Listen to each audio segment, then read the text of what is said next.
Boa tarde, meus irmãos. Que a paz e o amor do Cristo Jesus se façam em nossos corações e que a espiritualidade benfeitora nos ilumine e nos auxilie. E antes de nós iniciarmos, dar uma feliz Páscoa, desejar feliz Páscoa a cada um, esse renascer do Cristo a cada dia no nosso coração, lembrando que hoje ele iniciava as suas aparições para nos dizer da imortalidade da alma, para nos mostrar a vida futura e para assinar cada um dos seus ensinamentos quando ele aqui esteve. E nós vamos fazer a leitura de uma mensagem recebida aqui na casa, que vai nos dizer: Caríssimos irmãos em Cristo, paz seja convosco.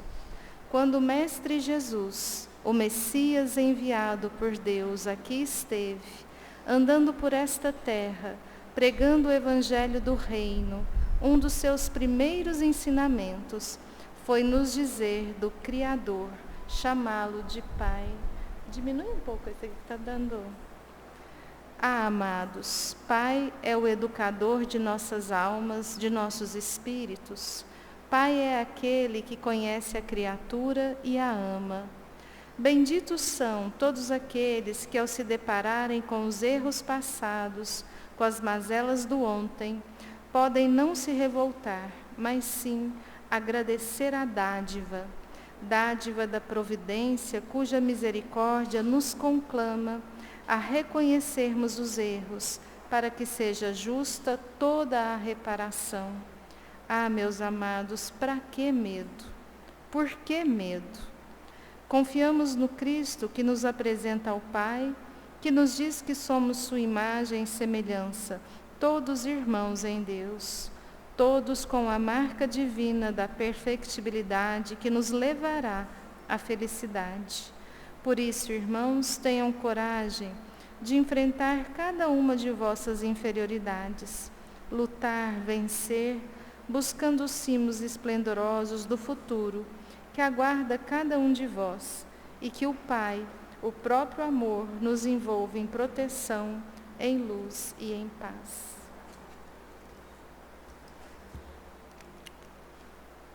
E assim, elevemos os nossos pensamentos ao alto, ao Divino Mestre Jesus, a Deus nosso Pai, rogando nesse momento pela nossa humanidade terrestre, que todos os nossos irmãos recebam a tua luz, o teu amor, que possamos despertar para esse reino que nos apresentaste, Senhor.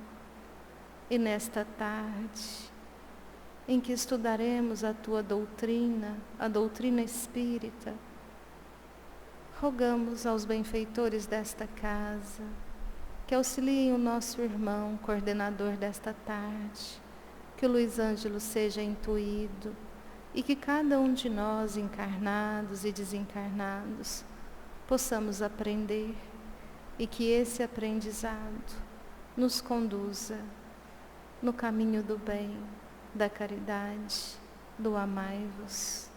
Que a tua paz permaneça conosco. Assim seja. E hoje, dando sequência no estudo de O Livro dos Espíritos, nós vamos chamar o Luiz Ângelo, que vai continuar o capítulo da Lei de Conservação. Luiz Ângelo.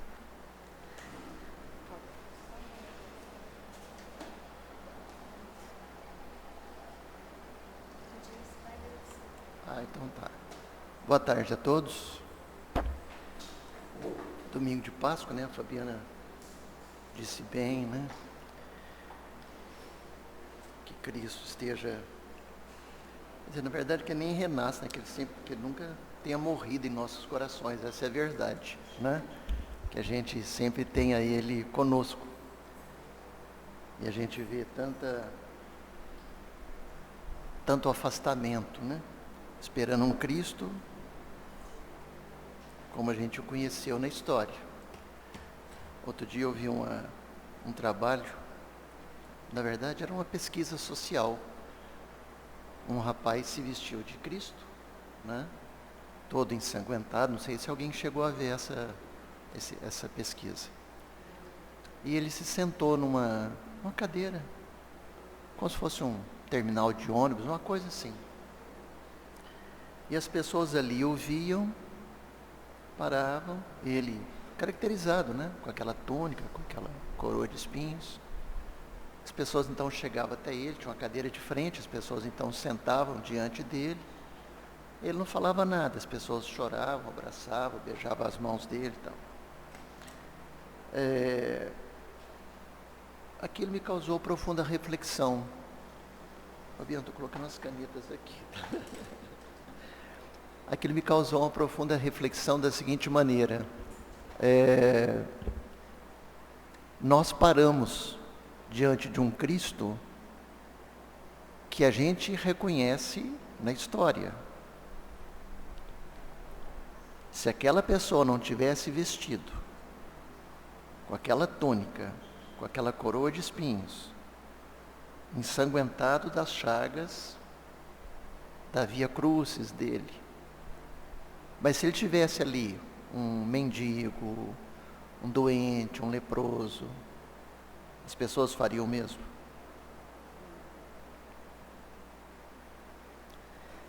A questão é que nós reconhecemos Cristo através de uma leitura religiosa. E uma vez eu ouvi uma frase muito bonita que dizia o seguinte: nós conseguimos amar um Deus que nós não vemos, mas nós não temos amor pelo nosso irmão que a gente vê. Então acho que quando a Fabiana falou sobre a Páscoa, eu acho que era isso.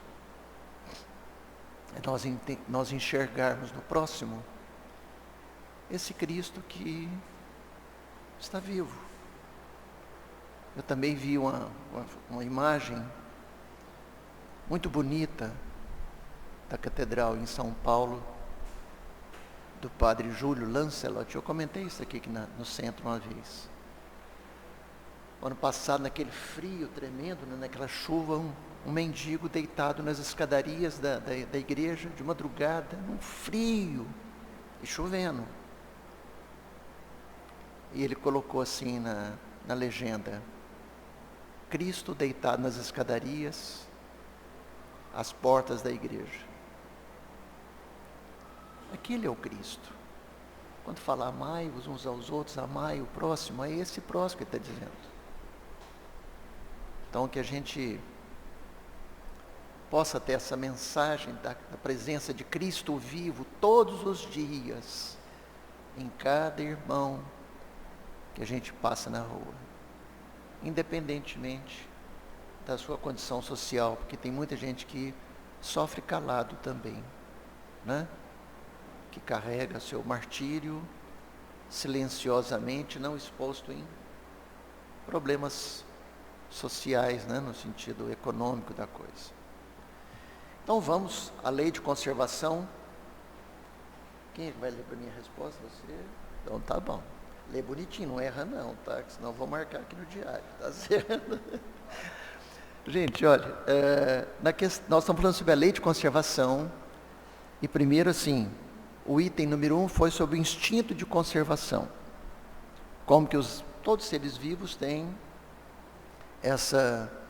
esse instinto de conservação. Tanto os seres racionais quanto os irracionais. Nós sobrevivemos às custas da necessidade de nos conservar, não é?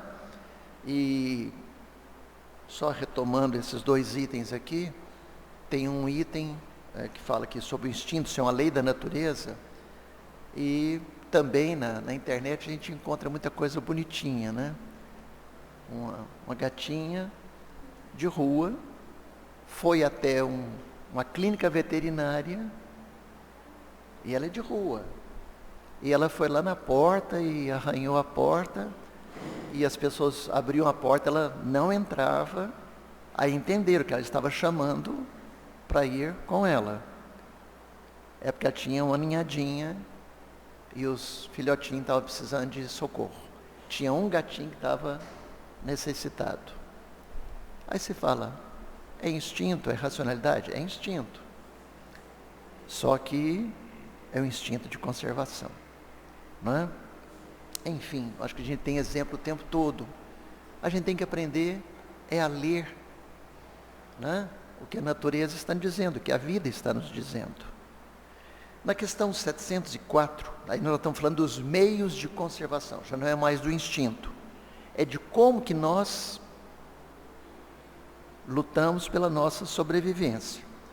Aí diz assim, na questão 704, Deus, dando ao homem necessidade de viver, sempre lhe forneceu os meios para isso. Aqui tem algumas citações importantes. Primeiro Deus concede a nós os meios de sobrevivência. E uma segunda palavra, sempre. Quer dizer, em nenhum momento Deus esteve em falta conosco. Deus sempre esteve conosco no sentido de nos propiciar os meios da nossa sobrevivência. É a pergunta, se isso sempre aconteceu. Daí vem a resposta. Resposta dos Espíritos: sim, e se ele não os encontra, é por falta de compreensão. Deus não podia dar ao homem a necessidade de viver sem lhe dar também os meios. É por isso que faz a terra produzir de maneira a fornecer o necessário a todos os seus habitantes, pois só o necessário é útil, o supérfluo jamais o é. Obrigado. Olha, aqui nós temos várias, interpretações importantes também. Primeiro, quando diz que sim, que Deus sempre nos deu essa condição de sobrevivência, e se nós não encontramos, é porque nós não temos essa capacidade de compreensão. Outro dia eu cheguei aqui, no quadro tinha um processo evolutivo, né, dos primeiros hominídeos, passando pela série Homo, né? Homo erectus, Cro-Magnon, né? Até chegar no Homo sapiens, depois o Homo sapiens sapiens, enfim. Quando nós passamos por todo esse processo evolutivo, nós estamos, obviamente, encontrando no ambiente condições de sobrevivência. Nós não teríamos condições de sobrevivência em um tempo remotíssimo se as condições materiais da Terra não nos proporcionassem a nossa sobrevivência. Quer dizer, nós iríamos morrer, não é? Então, vamos dizer assim, geologicamente falando, geograficamente falando, biologicamente falando, né? E, obviamente, né, a questão da antropologia, o homem também, no seu processo evolutivo, ele vai encontrar na natureza os recursos para a sua sobrevivência, não é? Mas e se ele não encontra? É porque ele não conseguiu perceber isso. Mas os homens, mesmo os mais primitivos, também, o que eles fizeram? Pelas necessidades de conservação, migraram. E as migrações demoraram milhões de anos. Para os primeiros seres sair da África e chegar até a Europa, foi entre 150 milhões a 100 milhões de anos, não tem uma data precisa, e eles vão chegar na Europa por volta ali do 100 milhões. Então, 50 milhões de anos para fazer uma migração dentro do continente africano. Obviamente que eram grupos pequenos, mas os homens foram encontrando os meios da sua sobrevivência. E aqui diz, é por isso, aí nós estamos falando do homem moderno de hoje, o homem mais atual. É por isso que faz a terra produzir de maneira a fornecer o necessário a todos os seus habitantes, pois só o necessário é útil, o supérfluo jamais o é. Bom, aí cabe uma palestra inteira sobre isso. Para vocês terem noção, nós temos no Brasil 5 pessoas, 5, que representam mais da metade da riqueza de toda a população brasileira. 5 empresários são donos de uma fortuna de mais da metade da população brasileira. 2% da população mundial possuem praticamente 50% a 60% de toda a riqueza do mundo.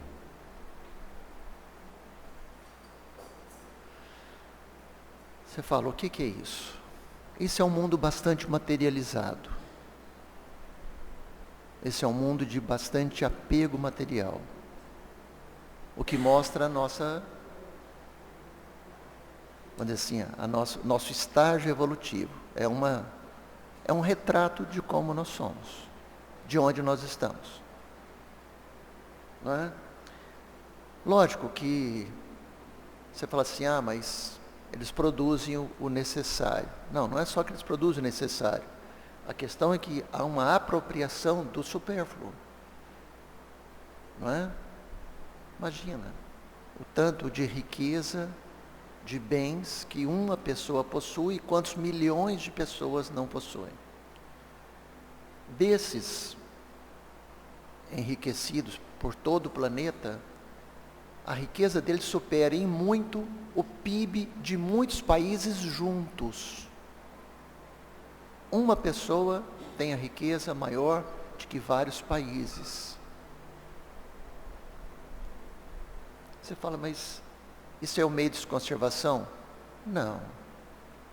Aqui já é uma chamada de atenção, né? Nós estamos fugindo desproporcionalmente de todas essas regras de convívio social que o cristianismo prega, que é nós sermos bons para todos, que nós termos, darmos condições de igualdade para todos. Então, quando fala que o supérfluo jamais o é, a gente observa no nosso meio social, no nosso convívio, nas nossas relações, o tanto de pessoas que vivem do supérfluo. Que às vezes o próprio negócio deles é exatamente o supérfluo, não é? Então essa lei está sendo bastante ferida por nós aqui, né? Gente, eu estou falando aqui, estou fazendo as minhas colocações, obviamente que o espaço é para todos nós, daqui é uma grande sala de aula, não só nossa, mas também da espiritualidade, então nós todos aqui somos responsáveis pela nossa compreensão e também dos que estão nos ouvindo, tá? Então nós temos que pensar nos dois lados, tá? Então fiquem abertos para fazer qualquer colocação, quando necessário, sentir vontade, viu? Questão 705 diz assim: por que a terra nem sempre produz bastante para fornecer o necessário ao homem? Ou seja, por que o nosso planeta, em um determinado ambiente, uma determinada localidade, em determinada geografia, nós não conseguimos produzir o necessário, o bastante para o homem? Tá? Vamos ver a resposta. É que o homem a negligencia, o ingrato, e no entanto, ela é uma excelente mãe. Frequentemente ele acusa a natureza pelas consequências da sua imperícia ou da sua imprevidência. A terra produziria sempre o necessário se o homem soubesse contentar-se. Se ela não supre a todas as necessidades, é porque o homem prega no supérfluo o que se destina ao necessário. Vede o árabe no deserto como encontra sempre do que viver, porque não cria necessidades fictícias, mas quando metade dos produtos é desperdiçada na satisfação de fantasias, deve o homem se admirar de nada encontrar no dia seguinte e tem razão de se lastimar por se achar desprevenido quando chega o tempo de escassez? Na verdade, eu vos digo que não é a natureza a imprevidente, é o homem que não sabe regular-se. Nossa, de pensar que isso foi escrito no século XIX. Nós vivendo aí um grande problema ambiental do aquecimento, né, dos efeitos de estufa, das secas, da desertificação. Ele dizendo, olha, o homem é imprevidente com a natureza, o homem é ingrato, o homem não sabe cuidar do meio ambiente. Eu acho que os Espíritos tinham muita clareza de quem nós somos e de quanto nós mudamos tão pouco de lá para cá, não é? Aliás, agravamos o problema, né? A gente vê o degelo das calotas polares, né? Como diz alguns amigos meus, alguns alunos, as capotas polares, né? Então, assim, a gente vê o quanto que alguns animais estão em risco de sobrevivência, não é? Quando aqui fala que o homem a negligencia, no sertão do Nordeste tem uma experiência de alguns agricultores, de agricultura familiar, que eles são muito felizes. Eles fazem uma forração da natureza, eles pegam folhas de bananeira, e vão cobrindo a terra, principalmente perto aonde passa ali as nascentes dos rios, daqueles riachozinhos. E eles fizeram uma experiência, eles colocaram uma cerca e de um lado eles fizeram a forração da terra e a outra eles deixaram como se tivesse arado a terra e deixado ela ali sem proteção. De cá, quando vem a época certa, que vem a chuva, aquelas coisas todas, aqui tem uma certa colheita, naquela parte descoberta. Do lado de cá, nós temos uma safra de frutas, de verduras, árvores frondosas. É o homem cuidando da terra. É saber lidar com isso. É saber que existe uma legislação ambiental que proíbe o desmatamento das matas ciliares. Mas as pessoas querem aumentar as áreas produtivas, vão plantar, e aí nós temos todo um afetamento do meio ambiente. O Pantanal, a Amazônia, né? A Mata Atlântica. A gente vê aquele desmoronamento que acontece sempre em época de chuva, principalmente, né, no litoral paulista, no Rio de Janeiro. Aquela Mata Atlântica, ela é um tipo de plantação feita sobre rochas. Então, ela não tem muito subsolo para as raízes penetrarem. Então, as raízes daquelas árvores são raízes quase que na horizontal. Aí o pessoal vem e constrói casas, rodovias, condomínios naquelas encostas, e aí é como se você estivesse quebrando a teia dessas raízes. Então, quando você corta embaixo, as raízes de cima começam a deslocar. Vai desabar, é óbvio. É essa falta de visão, de conservação que o homem tem com relação à natureza. Aqui a gente fala sobre a produção do supérfluo, não é? E do desperdício. Eu acho que todos nós temos capacidade de saber o tanto que nós desperdiçamos em nossas casas, o que nós jogamos fora,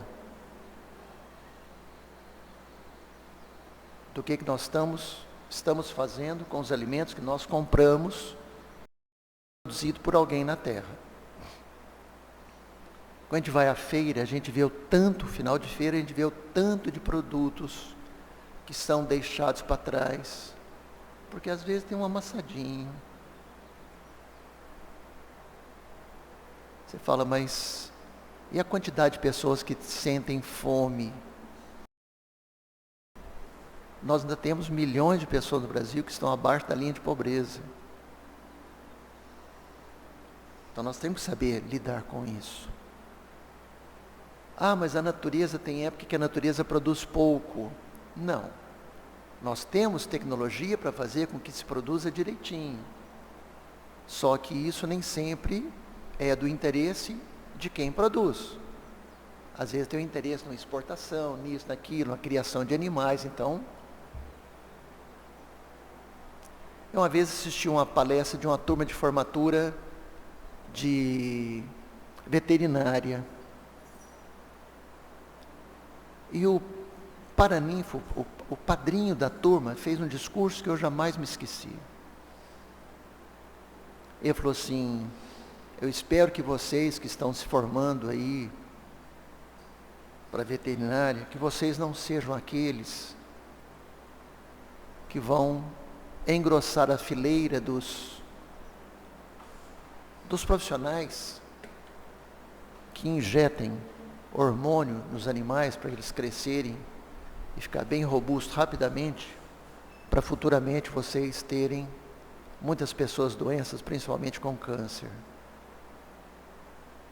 Eu espero que vocês tenham a consciência dos animais que vocês colocam enjaulados, que jamais vão, como as galinhas, né, jamais vão correr, ciscar, para que elas sejam vendidas aí nesses frangos assados da vida. Agora nós temos que pensar sobre tudo isso, sobre essa questão até da humanização do tratamento.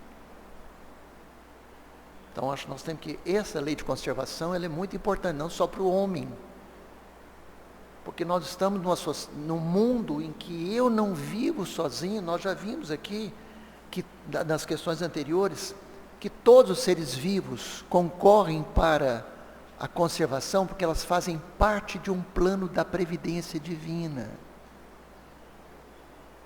Todos nós somos parte de um elo, nós somos elementos da vida. Todos nós. As pessoas amam São Francisco de Assis, mas apedrejam os cachorros na rua. Abandonam, põe dentro de saco de lixo e joga dentro dos lixos. Não dá para entender. Questão 706. Como bens da terra, devemos entender apenas os produtos do solo? Então nós estamos falando do quê?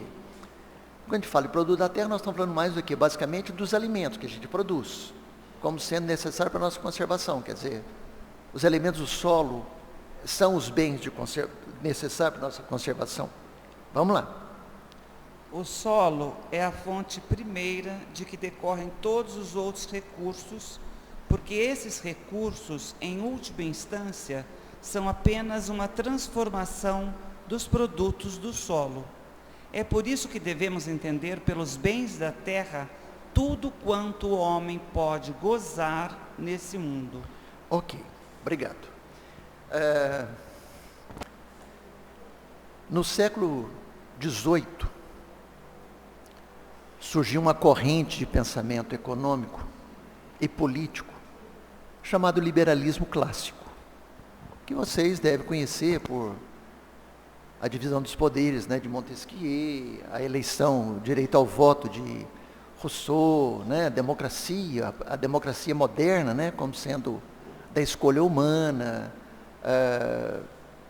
René Descartes defendendo a liberdade individual. Ou seja, o que nós entendemos hoje por princípios de democracia, de cidadania, né, surge no século XVIII. Mas no século XVIII, isso se opondo ao chamado regime monárquico absolutista. E também surgiu no século XVIII uma teoria econômica, que era a teoria dos chamados fisiocratas, e físio vem de natureza, kratos, né, governo, então fisiocrata, uma economia baseada na natureza, que ele dizia o seguinte: tudo que existe vem da natureza, que é o que está dizendo aqui. O resto são derivações. Então, por exemplo, a indústria. O que a indústria é? O que esse imóvel é? Nada mais é do que uma derivação da natureza, árvore, que foi transformada em mesa. O que é a nossa camisa? É uma derivação, a indústria é uma derivação da produção agrícola do algodão, da juta, né, do canho, que vira o quê? Tecido. Então, eles diziam que o elemento principal para a nossa sobrevivência eram os elementos da terra, que as outras todas são atividades estéreis, que elas nada produzem, elas simplesmente transformam. A terra é criativa. E não resta a menor dúvida que a nossa fonte de matéria-prima, de onde o homem tira os elementos da sua conservação, e está aqui na questão primeira que nós lemos, que Deus nos faculta essa condição, Ele nos dá os elementos para a nossa sobrevivência, e nós, através da nossa inteligência, através da nossa aptidão, das nossas necessidades, o que a gente faz? Transforma aqueles produtos, né, aquele elemento da natureza, em produtos. Quem poderia imaginar que uma rocha de minério de ferro vira produtos em nossas casas, né, objetos em nossas casas, né? Que um líquido, petróleo, vai virar combustível, vai virar saco plástico, né? Que de uma plantinha a gente transforma em remédio, né? No analgésico, no antibiótico, que é a chamada biodiversidade. Ou seja, da natureza a gente tira os elementos, transformamos para outros. Então, o solo, a terra, é de fato, né, vamos dizer assim, os elementos da nossa sobrevivência? Sem dúvida que é. Os outros são necessários. A gente tira dos elementos do solo, da terra. Tá? Gente, tá claro para vocês. Estou falando demais da conta, né? É mal de professor, viu, gente? A Fabiana já até me falou aqui, fala menos. Tal. Mais caladinho e tal, né? Vamos para a questão 707? Os meios de subsistência faltam frequentemente a certos indivíduos, mesmo em meio da abundância que os cerca. A que se deve ligar esse fato? Isso é retrato nosso, né? Com tanta abundância e tanta gente carente. Não só nosso, né? De muitos países do mundo. E a gente pensa assim, mas os países do chamado primeiro mundo não passam por isso. Passam sim. Vai na periferia para você ver das grandes cidades dos Estados Unidos, vocês verem o que é favela. Está lá bonitinho. Igualzinho nós aqui. Tá? São as desigualdades sociais. Vamos ver o porquê disso, por favor. Ao egoísmo dos homens, que nem sempre fazem, em seguida, e o mais frequentemente, a eles mesmos. Buscai e achareis. Estas palavras não querem dizer que seja suficiente olhar a terra a fim de encontrar o que se deseja, mas que é necessário procurar com ardor e perseverança e não com displicência, sem se deixar desanimar pelos obstáculos que muito frequentemente não passam de meios de pôr à prova a vossa constância, a vossa paciência e a vossa firmeza. Ok. Aqui ele pede para nós nos remetermos a outra questão. A gente vai dando 534. Isso. Então a gente vai seguir aqui, porque senão a gente vai ter que fazer um bate-volta aqui. Essa questão é muito interessante. Se der tempo, a gente faz lá. Mas olha, aqui nós temos duas interpretações dessa questão. Primeira, como a gente pode explicar que no meio de tanta abundância existem pessoas com tanta carência? É uma questão social. Segundo, como pode, às vezes, termos um meio, quando assim, rico, um meio ambiente generoso e as pessoas pobres, no sentido de carentes? Pobre não no sentido material, mas de carência, carência alimentar, enfim. Aí você fala, bom, como é que seria a primeira resposta? Nós termos uma sociedade altamente produtiva e as pessoas carentes. Ele disse, ao egoísmo dos homens. O que significa isso para nós? Significa que, aquilo que a gente estava dizendo no início do nosso encontro, muitas pessoas, poucas pessoas têm muito e muitos não têm nada. Então você encontra, sem dúvida alguma, um grande problema de desigualdade social. Os países, historicamente falando, economicamente falando, socialmente falando, politicamente, pega todos os indicativos de sociedades em que você tem de participação, de escolaridade, todos eles. Nós veremos que houve políticas de ingresso de inserção de grupos que estavam excluídos para que passassem a ser incluídos. Então, sociedades inclusivas, não excludentes. Alguns fizeram parte das políticas de afirmativas, políticas de ações sociais, sistema de cotas e outros tantos. Mas, principalmente, uma melhor distribuição de riqueza através de salários, impostos e oportunidades. Aí você tem uma sociedade que ela vai desnivelando aos poucos, não é de uma hora para outra. Para vocês terem noção, na Finlândia, o cargo de melhor remuneração no país é o de professor. Para ser professor de educação infantil na Finlândia, tem que ter no mínimo mestrado. E um professor lá ganha, da educação infantil, ganha o equivalente a 70% que ganha um político, um deputado, um senador, coisa assim. No mesmo banco de escola senta o filho do varredor de rua, do pedreiro, dos trabalhos manuais, com o filho do primeiro-ministro. Estão na mesma escola, com as mesmas oportunidades. Então, adotaram políticas de, vamos dizer assim, de melhoria social.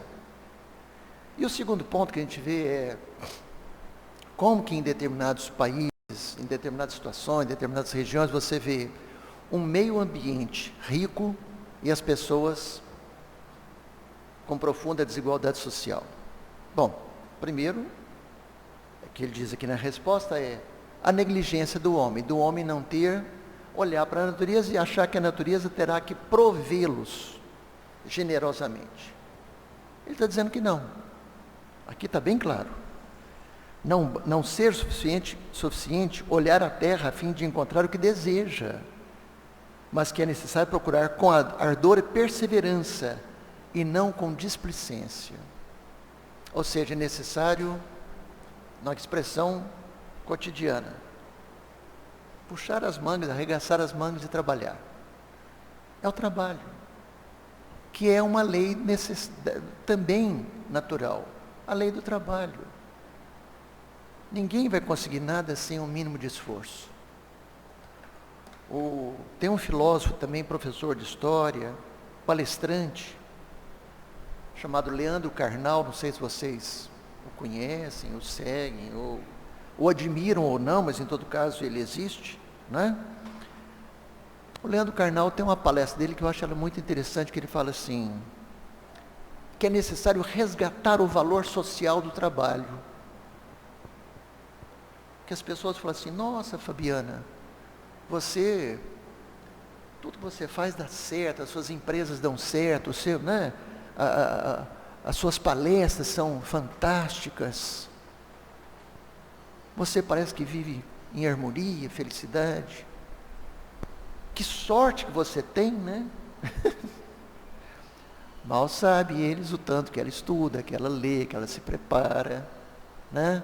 Que ela se concentra, que ela vai para o escritório dela lá, para a leitura dela e vai ler as obras. O tanto de experiência que ela tem aqui, através dos contatos, dos diálogos, que isso enriquece a sua fala, o seu discernimento. Ela não ficou reclusa na casa dela. Ele diz que as pessoas falam, nossa, mas você tem muita fluência nos idiomas. Ele falou assim, quantas e quantas férias minhas, eu peguei meu dinheiro, comprei passagem, fui para a Europa fazer cursos de extensão, de diálogo, né, de conversação, para eu aprender aqueles idiomas. Quantas e quantas vezes eu fiz cursos com outros colegas de filosofia, para eu aprender sobre determinados filósofos que eu tinha dificuldade. É o trabalho. É um trabalho intelectual, é um trabalho cansativo, é um trabalho de leitura, é um trabalho de investimento. Comprar livro não é barato. Mas as pessoas pegam e falam, que sorte. Não, não é sorte, é trabalho. Então a gente tem que reconhecer isso, nós temos que resgatar o que Kardec está dizendo. nós espíritas, nós cristãos, nós temos que resgatar a questão do trabalho. Mas não só o trabalho individual, o meu trabalho, mas o trabalho que eu posso oportunizar a outros. Como que através de um trabalho, de uma empresa, a gente pode oportunizar para que outros também o quê? Se favoreçam, né? Que também tenham oportunidades de você capacitá-los, de você dar treinamento, de você fazer um aperfeiçoamento, um aprofundamento. Então é tudo isso, é não ficar parado. Mesmo porque nós temos muitos mecanismos para isso. Exemplo, aqui em Araguari, grande produtor de café. A colheita do café reuniu milhares de, o pessoal chamava de boias frias, né? Vinha gente do Brasil inteiro para fazer ali. Criaram uma máquina, um trator, que colhe o café. Dispensou milhares de pessoas. Assim como a inteligência artificial, que está vindo para ficar, vai mexer com muito mercado de trabalho. Então nós temos que saber lidar com isso. O que eu vou fazer? Quais são as minhas aptidões, quais são as minhas habilidades? Vou ficar sentado esperando as coisas? Não, eu vou correr atrás. Eu vou fazer acontecer. Seria isso. Fabiana, agora vem uma grande leitura aí, que eu acho que não dá para a gente fazer hoje não. Tá certo? Gente, obrigado aí pelo nosso estudo de hoje.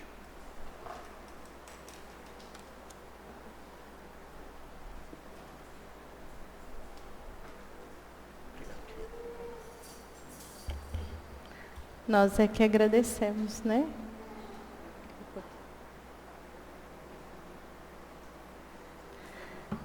Então nós vamos nos preparando para o passe, convidando os nossos irmãos passistas.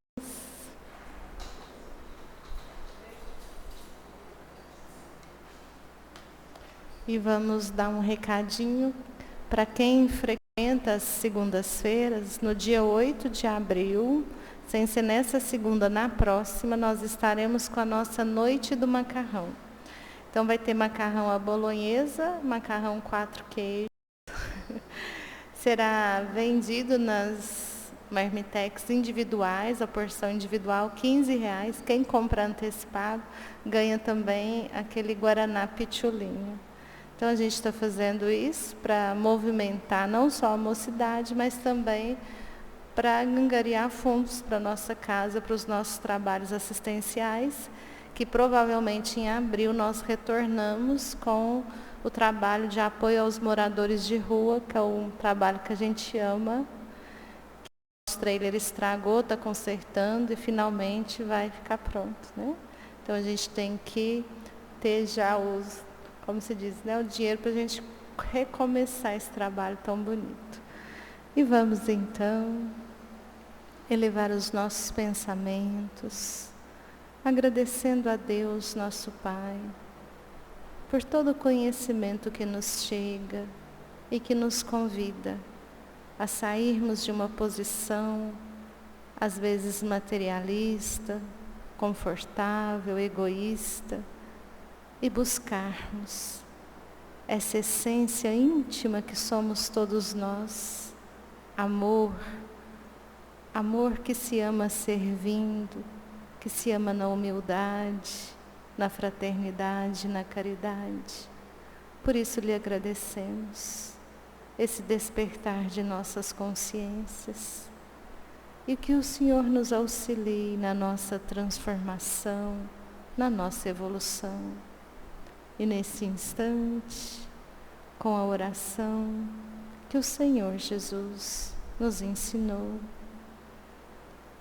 rogamos pela magnetização das águas, pela preparação do passe, por todos aqueles que estão em seus lares, que possam ter suas águas também transformadas em medicamento, que possam receber o passe espiritual. Oremos todos juntos, elevando ao alto a nossa rogativa. Pai nosso, que estais no céu, santificado seja o vosso nome. Venha a nós o vosso reino, seja feita a vossa vontade, assim na terra como no céu. O pão nosso de cada dia, dá-nos hoje. Perdoa as nossas dívidas, assim como perdoamos aos nossos devedores. E não nos deixeis cair em tentação, mas livra-nos de todo o mal. Assim seja. Vamos em paz, que Jesus nos acompanhe.